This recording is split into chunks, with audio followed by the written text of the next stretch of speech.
Tere hommikust, kaunist keskhommikut ja täna on stuudios Keskerakonna peasekretär Anneli Ott ja Riigikogu Keskerakonna fraktsiooni liige, korruptsioonivastase komisjoni esimees Anastasia Kovalenko-Kõlvart. Ja räägime ikka ühiskondlikel poliitilistel teemadel ja kuna valimised on kohe tulemas, siis arutame natukene taas valimissüsteemist, kuidas oma hääle saan anda. Ja praegu minu arust on jälle tulemas suur arutelu e-valimiste teemal. Mis seal siis tegelikult toimub, Anastasia? Ja, et korruptsioonivastases erikomisjonis on nüüd olnud 3 istungit e-valimiste teemal ja ka m-valimiste teemal. Ja üks suur asi, mis oli OSCE raport e-valimiste teemal järjekordne, kus siis tegelikult uuesti toodi välja need probleemid, millest on ka Keskerakond aastaid rääkinud. Esiteks on muidugi see probleem, et mis oli eraldi välja toodud, on muidugi see hääletamise salajasuse ja sellise põhiprintsiipide tagamine, et tegelikult e-valimistega see tagatud ei ole, eraldi toodigi välja näiteks, et kuidas näiteks rühmades hääletatakse, kuidas tegelikult võidakse avaldada survet, et eraldi oligi välja toodud näiteks, et hooldekodudes võib toimuda selline mass hääletamine, aga veel eraldi oli selline aspekt, et mis tegelikult oli ka mitmel komisjonil käsitlusel, on eks ole see mitmekordne hääletamine. Nagu me teame, et e-valimiste puhul saab ju oma hääle anda mitu korda ja samamoodi on võimalik ka paberhäälega kirjutada, eks ole, hääl üle. Ja sellele on OSCE mitu korda juba viidanud, et tegelikult see küsimus pole üldse reguleeritud. Et kuidas me tagame, et ikkagi kindlasti viimane hääl loeb ja teine on probleem auditeerimises. Näiteks ongi eraldi välja toodud, kui olid 2023 aasta valimised, siis seda protsessi ei kontrollitud ja põhimõtteliselt oli võimalik olukord, kus selles, kui hääletaks eraldati nendest kehtetust häältest, et võeti siis nii-öelda arvesse viimased, tehti need anonüümseks, siis selles momendis oli võimalik esitada täiesti uued sedelid. Ja see moment oli jäetud kontrollimata. Nüüd meile valimisteenistus väitis, et ei, me ikkagi tegime kõiki kontrolle, kõik oli auditeeritud, tegime pistelisi kontrolle, kuid kui me erikomisjonis küsisime, aga kas teil on tõendeid? Et miks seda ei ole kuskil protokollitud, miks auditeerimisraamatus seda ei ole, siis meile öelda, teate, me lihtsalt ei pannud kõike kirja. Et reaalselt siiamaani tõendeid ei ole, veel öeldi, ja meil on ka videosalvestus, aga me ei saa seda teile näidata, sest see on juba hävitatud. Et põhimõtteliselt, et millele OSCE viitas, mille kohta oli eraldi ka tehtud magistritöö, olid ka TalTechi teadlased viidanud, et tegelikult see probleem reaalselt 2003 aasta valimistel oli ja uuesti on ka selles viimases raportis sellele viidatud, et see regulatsioon, see kontroll, auditeerimine on puudulik. Anneli, mille pärast kogu aeg nende valimistega on üks jama? Et isegi Ameerikas loetakse hääli üle, kuidagi neid kokku ei saada. Et millest see tuleneb? Et kas see on need erinevad valimisvõimalused või kus see mina arvan, et tegelikult on Eestis väga paljudel poliitikutel selline, kuidas ma ütlen, tahtmine meeldida, või tahtmine olla kuidagi eriline, aga mitte Eesti inimeste jaoks, vaid kuhugi väljapoole. Ja juba hea on ju minna rääkida, kuidas meil on sellised e-valimised ja kuidas see kõik maru hästi toimib. Ja minu jaoks see OECD raport on praegu väga märgiline sellepärast, et ma kohe huviga vaatan, kuidas nüüd need ütleme, e-valimisi kogu aeg toetanud tänane koalitsioon kindlasti, aga siin on veel neid. Need poliitikud hakkavad nüüd ümber rääkima seda raportit, sest et alati on naeruvääristatud neid, kes siiamaani on öelnud, et e-valimistega on probleem. Täna me näeme, et see raport ütleb, et põhimõtteliselt kõigis peatükkides on probleem. Turvalisusega, põhiseadusega vastavuses, kontrolliga, salajasusega, kõikides peatükkides on probleem. ja seda on aastaid räägitud, üle 20 aasta ja nüüd ma soovitan ka kõikidel vaatajatel, kuulajatel kindlasti neid Anastasia korruptsioonivastase komisjoni istungeid kuulata, sest seal on näha, et ühelt poolt selline koalitsioonipoolne naeruvääristamine, teema pisendamine, eks ju, ja teiselt poolt siis see, et kui valimisteenistuse juht härra Koitmaa peab vastama mingitele konkreetsetele küsimustele, nagu Anastasia välja, no see on nüüd lihtsalt üks soperdamine, eks ju, no seda on nagu piinlik kuulata. Kõige olulisem protsess, mis üldse ühes demokraatlikus riigis on valimised ja me pisendame seda probleemi, me naeruvääristame seda probleemi, see näitab tegelikult esiteks lugupidamist oma riigi suhtes, lugupidamist oma riigi inimeste, rahva suhtes ja ka lugupidamist nende suhtes, kes toovad välja probleeme, et me ei tegele nendega, vaid me naeruvääristame neid, me ütleme, et ei tea, te olete rumalad. Täna on meil välisvaatlejate poolt väga detailne raport, seda nüüd kõik hakkavad analüüsima ja ma arvan, et see saab olema väga huvitav, sest et KOV-valimised on kohe tulemas. Ja mis ma tahan veel öelda, need M-valimised on kuidagi nüüd toodud päevakorda, kõik sellest räägivad, kõik midagi arvavad. See ei ole mitte midagi uut. See on e-valimised veel hullemas nii-öelda kastmes, eks ju. Et see läheb veel hullemaks, see ei lähe paremaks. Et me räägime millestki, me ehitame millegi peale midagi, mis on juba logiseb.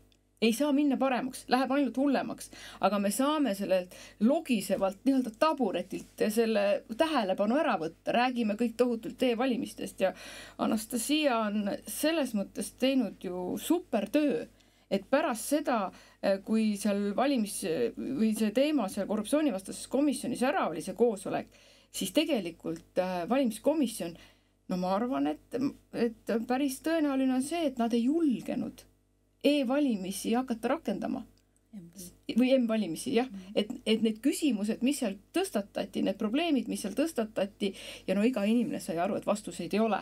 Nii et ma ütlen, et siin tuleb praegu väga tõsiselt selle teemaga edasi tegeleda ja kindlasti Keskerakond on ka see erakond, kes seisab selle eest, et siin selgus majja saaks ja kui on vaja, siis tuleb ka need valimised lõpetada ilmselgelt. Aga mis see lahendus siis on, et kuidas teha selline kord, et kõik oleks rahul? No tegelikult, et mina kahtlen, kas üldse niimoodi hääletusega saab minna edasi, eriti arvestades nüüd seda viimast raportit ja üleüldse ka neid asju, mis said korruptsioonivastases erikomisjonis avalikuks. Ja ma ütlen, et see oli ka märgiline, et tõesti M-valimiste puhul oli väga tasakaalukas see hääletamine. Üks hääl oli ülekaal, mis oli 4-3, et otsustati, et M-hääletust kohalikel valimistel ei tule. Ja ma ütlen veel seda, et oli väga suur poliitiline surve nendele, et M-valimised oleksid rakendatud ja ma toon siin mitu aspekti välja. Esiteks on väga suur probleem, et meil valimiskomisjoni selle sõltumatuses püüakse nagu kahelda ja püütakse ikkagi seda nagu poliitiliselt mõjutada, see on nagu väga suur probleem.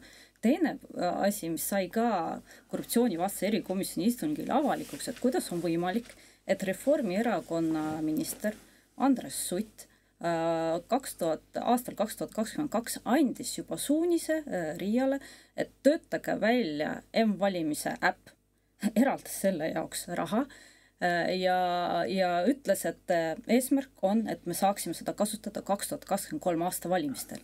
Ja mis on nagu oluline, selle kohta ei olnud ühiskonnas arutelu, seadusandja ei võtnud mitte mingit seadust vastu, ei olnud Riigikogus arutelu, aga Reformierakonna ministri poolt oli antud poliitiline suunis, poliitiline käsk juba seda asja rakendada, ilma ühiskonnas oleva konsensuseta. Ja väga nagu oluline aspekt ma toon välja, oli selles OSCE raportis, kus oli kirjas, et tegelikult peaksid olema suuremad karistused, et meil need karistused ei ole proportsionaalsed, kui on näiteks võimalik võltsimine. Ehk siis nad läbi selle, et kui me nagu natukene laiemalt filosoofiliselt arutame, näevad, et tegelikult, eks ole, see võltsimise tõenäosus on ja et tegelikult see on nii selge rikkumine, et nende hinnangul need karistused täna ei ole proportsionaalsed, et selles osas.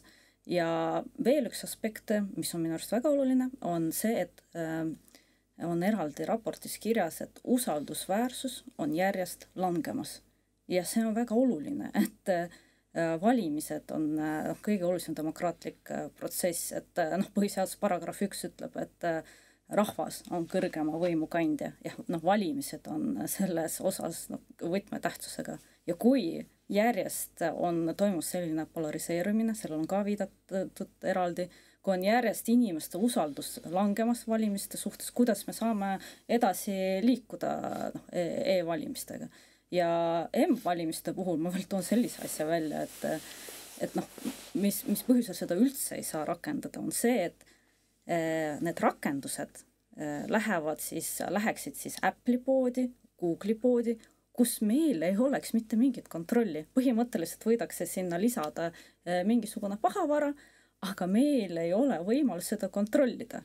Rääkimata sellest, et näiteks vahetult enne valimisi võidakse, kui keegi soovib valimistesse sekkuda, tekitada väga palju sarnaseid äppe, eks ole, sinna rakenduspoodisse, inimesed heauskselt laevad need alla, andmed lähevad kaduma ja kolmandad osapooled saavad sellele ligi. Et kas see ei ole julgeolekuoht? Kas, kui kokku võtta, Anneli, kas on üldse mingisugust väljapääsu, et e-valimised ja M-valimised võiksid tulevikus olla turvalised ja kasutatud? Ma arvan, et siin meie kuulaja ka kindlasti mõtleb, et kuulge, et te olete siin nagu 20 aastat on see probleem olnud, kogu aeg kõik räägivad, eks, et miks te midagi ära ei tee. Et miks te siis neid lihtsalt ära ei lõpeta, et lähme järgmine kord sinna kasti juurde ja valime ja lihtsalt lõpetame ära, et kui on nii suur kahtlus, nii suur usaldamatus, minu teada on see kuskil see 40% juures, siis see näitabki seda, et tegelikult võib-olla tulebki nii teha. Aga küsimus on lihtsalt selles, et selleks peab olema poliitiline tahe. Ja seni, kuni seda poliitilist tahet ei ole nende erakondade poolt, kes täna võimul on, nii kaua ka seda ei juhtu. Ja me hakkame kuulama seda, kuidas tegelikult me võiksime usaldada ja kõik on kontrollitud ja nii edasi, ja nagu Anastasia siin faktid välja tõi, et tegelikult seda tehtud ei ole. Nii et mina näen küll siin täna Eesti ühiskonnas väga suurt probleemi tekkimas. Ja ma loodan, et me võime isegi näha seda, et need e-valimised tuleb väga kiiresti ära lõpetada. Nii, aga sinna Riigikogu valimistena veel natukene aega, et saaks koalitsiooni muuta, aga käibemaksu tõus 1. juulist tuleb ja selle vastu rohtu ei ole. No, daamid, Leedu on Eestist kõvasti mööda läinud ja Eesti majandus on sellises, väga tagasihoidlikus seisus. Kas sellises olukorras käibemaksu tõus võib aidata kaasa ka mõnele positiivsele stsenaariumile? Selle käibemaksu tõusuga on ju ka see, et nüüd oli ka Riigikogus hääletus, et see tõus ei ole enam ajutine, vaid jääbki kehtima, eks ole, see 24%. Ja ma siin ühes kõnes rääkisin, et põhimõtteliselt valetati rahvale 5 erineval moel, vähemalt, et siis tulla lõpuks selle eelnõuga välja, mida hääletati. Esiteks, eks ole, enne valimisi valetati, öeldi, et maksud ei tõuse. See oli esimene vale. Siis oli teine vale, kus öeldi, et teate, ikkagi see käibemaks tõuseb, tulumaks tõuseb, aga ainult on ju 22%. Siis see osutus ka valeks. Järgmine oli, et teate, käibemaks, tulumaks tõuseb ikkagi 24%, aga ajutiselt. See oli jälle vale. Siis öeldi, et teate, et see tõesti, et me teeme nagu selle veel 24%-ni, aga see on nagu puhtalt julgeolekuks, et võt see ajutine julgeolekuks, see osutus ka valeks, ei ole enam julgeolekumaksu, see nüüd vahetati ära, on uus eelnõu, kus on 24%, tulumaksu, käibemaksu tõus jäädavalt. Ja see oli siis 4. vale ja nüüd 5. vale on see, kuidas peaminister Kristen Michal ütles, et nüüd tema ajal meie lõpetame selle maksufestivali ja üldse maksud hakkavad langema. See oli jälle vale, et maksufestival alles algab, nüüd 1. juulis maksufestival algab ja tegelikult selle õige nimi on hoopiski maksupõrgu. et kujutage ette, et vihjel erineval moel, mis ma olen praegu öelnud, on inimestele valetatud, pärast sellised valesid oleks riigimehelik tegelikult tagasi astuda. Aga riigimehelikkus ei ole see, mida saab öelda ei selle peaministri kohta ega ka selle niinimetatud koalitsiooni kohta, mille toetus on täna 18%. No siiski midagi. Aga ütleme nii, et ma arvan, igas demokraatlikus sellises õigusriigis, kus ongi demokraatia väga arenenud, et selline valitsus ei saaks jätkata, nad ise astuksid tagasi. Ja täna, et Kristen Michal võib rääkida mida iganes, aga mina ütlen, et selline valitsemine ei ole legitiimne. Ja tuleb üks päev, kus nad astuvad tagasi. Anneli, kas sa oled sama kriitiline või näed sa midagi positiivset ka valitsuse töös? Maksude tõusuga on ju ikkagi see, et me saame investeerida kaitse tugevdamisse, julgeolekuohtude vähendamisse, neid jutleme kõik. Nüüd sa oled valitsuse pressisekretär, eks? Ma pean küsima, et kas sa näed midagi positiivset ka? Aga ma tahtsingi öelda, muidu läheb väga ühte poole kaldu. Ma just tahtsin öelda, et tegelikult ega siis maks iseenesest ei ole ju halb, kui see on ühiskonnas kokku lepitud ja kui meil on ühiskond, kes on võimeline seda maksma. Et küsimus on selles, mis selle maksuga tehakse. Ja miks me oleme jõudnud sellisesse olukorra, kus me täna oleme. Nii nagu ma siin varem olen ka öelnud, et lugupeetud eelmise peaministri selline lemmiklause oli see, et Eesti on ikka edetabeli rahvas, eks ju, et me tahame olla edetabelis, aga küsimus on see, et millises edetabelis ja kahjuks täna me oleme ja kas ülevalt vältpoolt? Ja täna me oleme see edetabeli rahvas ikkagi nii-öelda negatiivses mõttes ja ma arvan, et seda Eesti rahvas kindlasti ei ole kunagi tahtnud ja ei ole ka selleks andnud nii-öelda tänastele koalitsiooni erakondadele mandaati ja see on tegelikult väga oluline point, et ei ole antud mandaati nendele otsustele, mis on seotud rohepöördega, mis on seotud Rail Balticuga ja kui me räägime nüüd julgeolekust, siis igaüks saab aru, et see on oluline, aga täna nii Läti kui Leedu, me oleme kõik samas olukorras ja kuidas on võimalik, et siin samas meie naaberriigid, majandus areneb, on potentsiaal tugevneda ja meie lihtsalt hangume. Me oleme täiesti paigal seisul ja kui sa räägid siin ettevõtjatega, inimestega, kes on tihedalt seotud energeetikaga, siis nad katkestavad sind poole lause pealt ja küsivad, et Anneli, mis sa tahad küsida, et kas tunneli lõpus on valgus? Ei ole, seal ei põle pirni.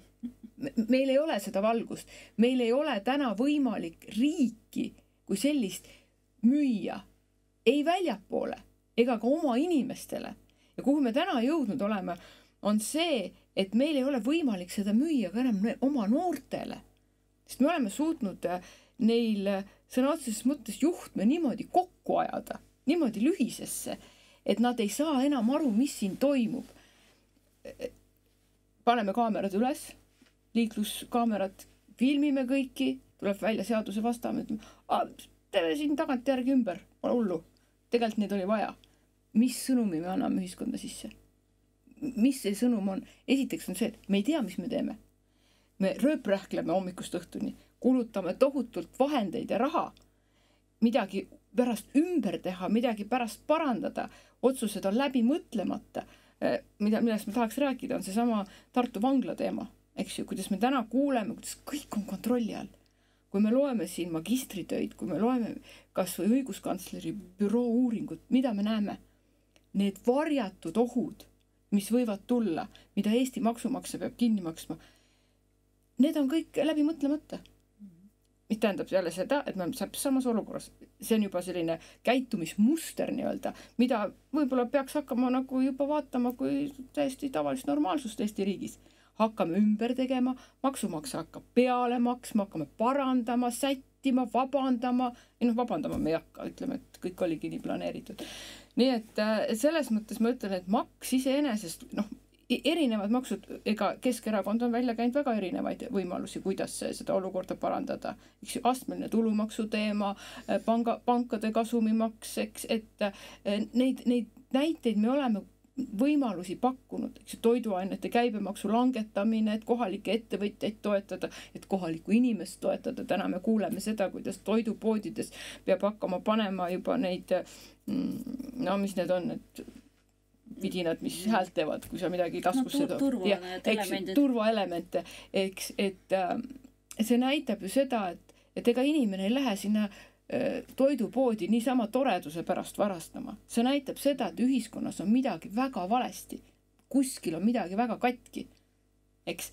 Aga meie valitsuse liikmed ei kuule seda. Nendel on enda mingisugused illusoorsed ettekujutused, kuidas kõik hakkab paremaks minema ja kui makse tõusta, siis tegelikult jääb inimestel rohkem raha kätte ja kui sa seda kõike kuulad, siis noh, ma ei üldse ei süüdista noori, kui on näha, et nende vajadus erinevate vaimse tervise teenuste järgi järjest kasvab, sest noh, täiesti loogiline on see, et sa ei saagi enam aru, mis siin toimub ja kuhu siis peaks seda perspektiivi nii-öelda sättima. Anneli viitas siin sellele, et nendele kaameratele, millest me oleme varasemates saadetes ka rääkinud ja kontrollile, aga rahapesu andmebüroos oli ka mingisugune väike segadus. Selgita, Anastasia, seda kannatab. No, kui me rääkisime tõesti nendest kaameratest tänavatel, mis pildistavad autosid, aga tegelikult pildistavad ka inimesi autodes ja inimesi, kes on seal läheduses, et nüüd püütakse seda tagantjärele seadustada, aga palju hullem asi, mida üritatakse praegu, milline võim tahetakse anda rahapesu andmebüroole ja teistele, kes saavad nendele andmetele ligi. Põhimõtteliselt kõik andmebaasid, 11 erinevat riiklikku andmebaasi seal, kinnistusraamat, eks ole, rahvastikuregistr, kõik ühendatakse kokku ja tehisaru hakkab iga inimese kohta tegema sellist profileeringut. Iga inimese kohta tuleb profiil, aga noh, öeldakse, aga andmed on anonüümsed, sest et iga nagu selle isiku kohta tuleb pseudonüüm. Aga tegelikult, kui lugeda seda seadust, noh, muidugi öeldakse, seal on muidugi oli väga kavalalt on, eks ole, eelnõu pealkirjaks pannud, no see on ikkagi terrorismi ja rahapesu tõkestamise eelnõu ja selle jaoks, et sellega võidelda, noh, sest et siis on ju väga raske on ju midagi kommenteerida, siis kohe rünnatakse sind, et mis mõttes, et kas sa oled selle vastu, eks ole, et võidelda, eks ole, noh, rahapesuga, et ei, keegi ei ole selle vastu, aga probleem on selles, et nüüd soovitakse, eks ole, hakata kasutama tehisaru, tehisintellekti selle jaoks, et palju lihtsamalt inimeste kohta profiile teha ja siis vajadusel siis noh, saabki sellise nagu toimiku. Et ja on juba ka isegi pangad on välja toodnud, et seal see ei ole anonüümsuse tagamine see, et kui sa paned pseudonüümi ja see sõnastus on meelega kirjutatud niivõrd laialt välja, et põhimõtteliselt sa saad nagu need andmed kätte, et seal ei pea olema nagu reaalset ohtu, et see inimene võib olla potentsiaalselt kuidagi rahapesuga seotud. Ei, seal ongi kirjas, et noh, võib olla tõenäoliselt, teoreetiliselt kuidagi kaudselt ta võib teada kedagi, kes kuskil.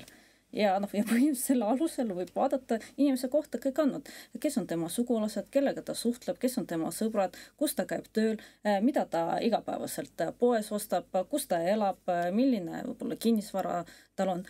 Kõik need andmed lähevad kokku ja probleem on selles, et sellel lastaksegi niimoodi edasi nagu eelnõu nagu läbida kõik need 3 lugemist, et minu jaoks on nagu arusaamatud, kuidas on võimalik, et meil ei ole ühiskonnas selle kohta debatti.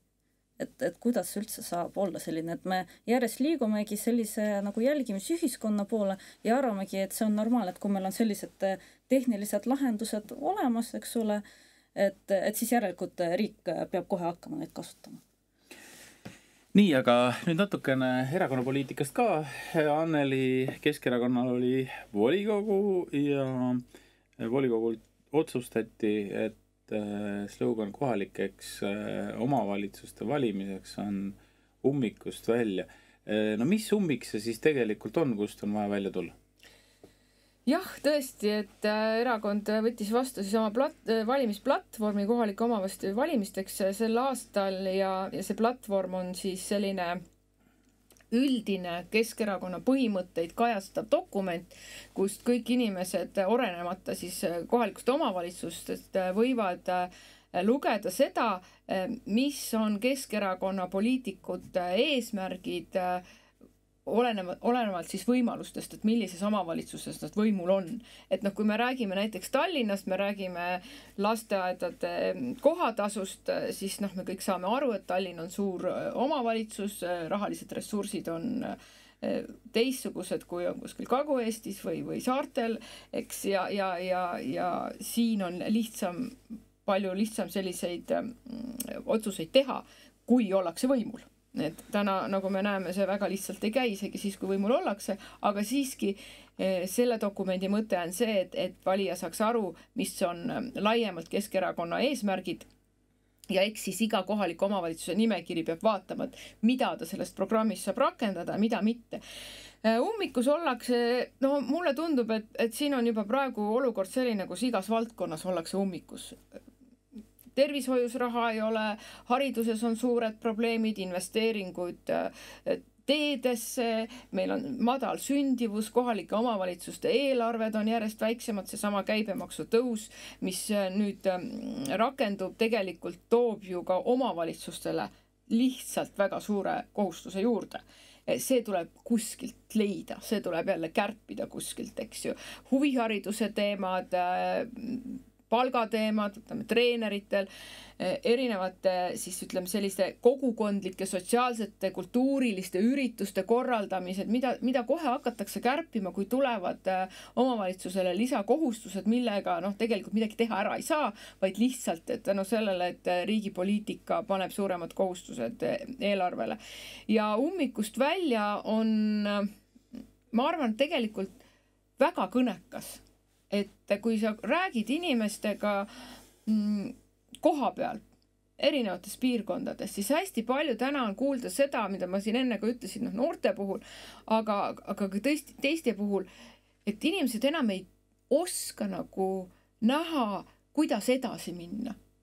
Et sa oledki sellises ummikus, sa ei tea, kas minna vasakule, paremale, minna tagasi, võtta eesmärgid oma elus kõik maha, langetada oma erinevaid ambitsioonid, ma ei tea, eluaseme suhtes, reisimise suhtes, mis iganes, üldse ära kolida, mida ka väga palju kuulda, et selline segadus, üldine segadus ja kõige rohkem on see, väljendub kindlasti selles, et sündivus on drastiliselt langenud.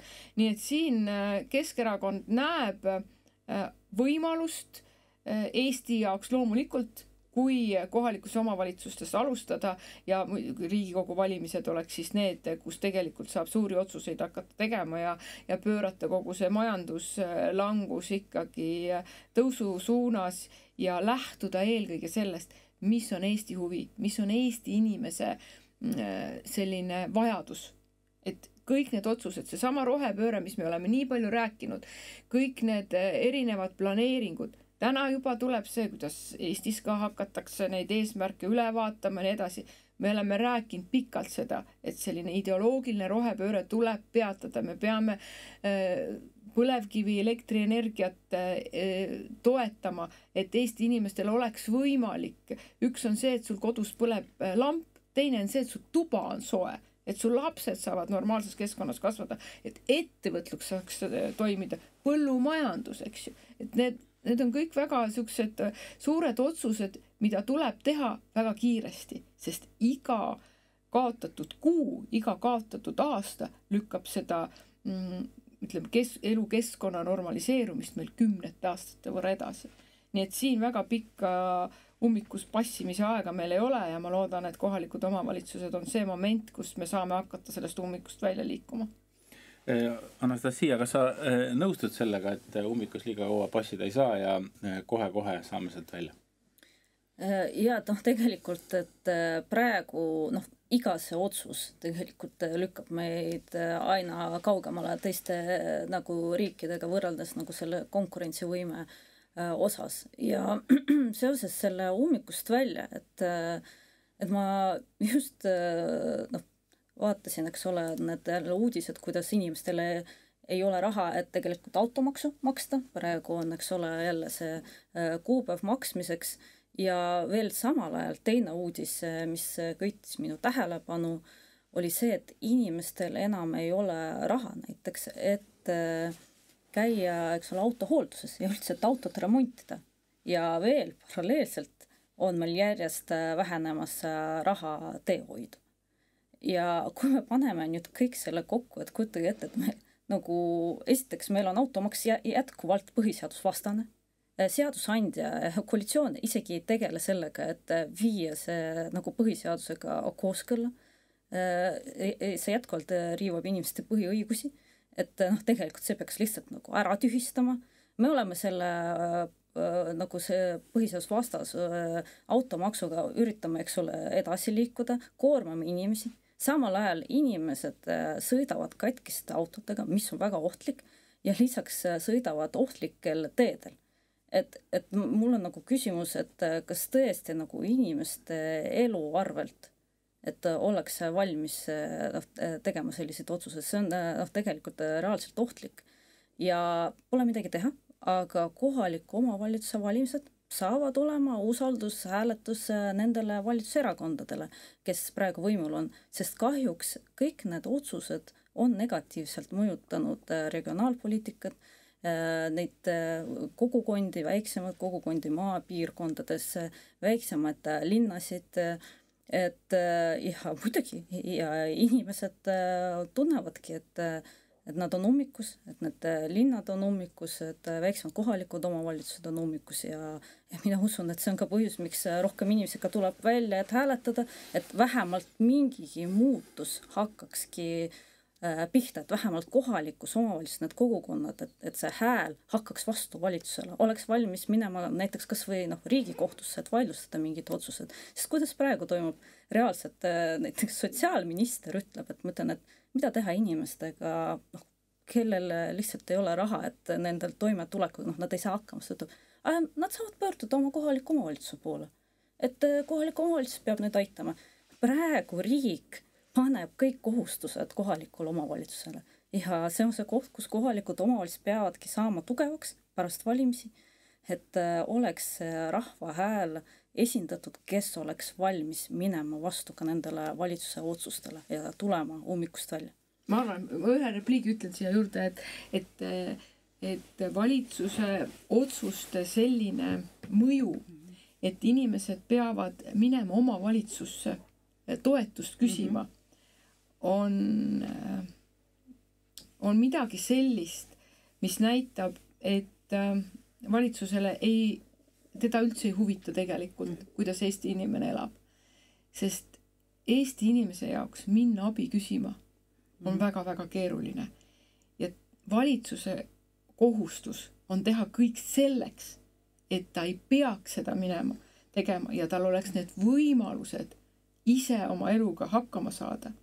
Aga see loogika, et mine kohalikku omavalitsusse, mine ja näita nüüd, et sa ei saa hakkama, alandab inimest, kes tegelikult on valmis tegema kõik selleks, et hakkama saada, tal on see potentsiaal, aga lihtsalt süsteemselt, põhimõtteliselt pannakse poliitiliste otsustega kogu aeg jalg taha. Nii, aga mina nüüd tahaks saate lõpetada positiivse noodiga ja minu arust on väga tore, et meil autod on kõik katki ja neid remontida ei saa, sellepärast, et kui tuleb jaanipäev, siis kõik sõidaksid nende katkiste autodega ringi ja võib-olla ei ole ka lõpuni kained, nii et siis on isegi väike rõõm sellest.